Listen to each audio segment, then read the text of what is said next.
As you can see, what is happening here is rescue vehicles are getting stuck in the snow and having to be rescued themselves. And it is a very problem when there is accidents on the road, and then you have rescuers also getting in accidents and getting stuck on the road also. And frustrating that is.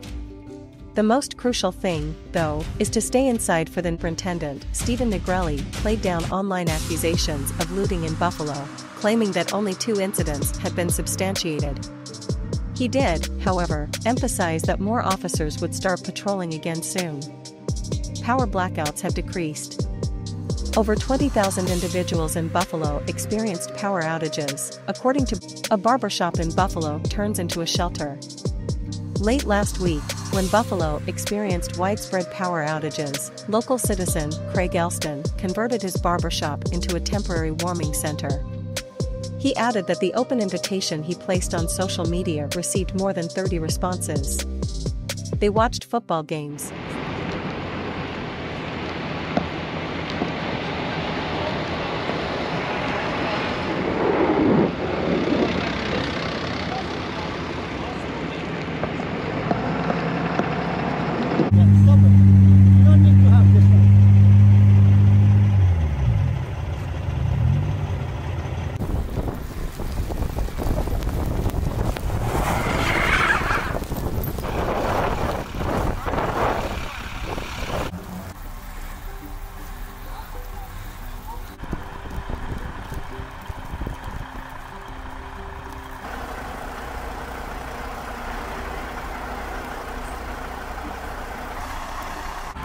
As you can see, many trucks are having very hard time crossing the road, and many trucks are being stuck in traffic, and they're not able to deliver their produce to supermarkets all across the nation.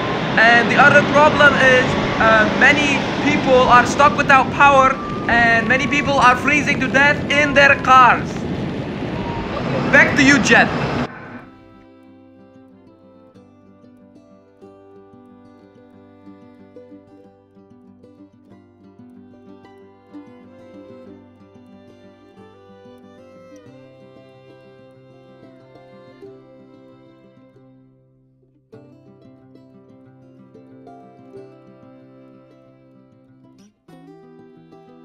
Without heat in some places of our state, it's been a real challenge. Facing what's expected to be the coldest Christmas in decades. I'm Rick Damigella reporting.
This got poked in the throat. Now it's an RP shirt in my coat. Now I'm speeding, reminiscing. You're blowing up like nitro when they wanna stick the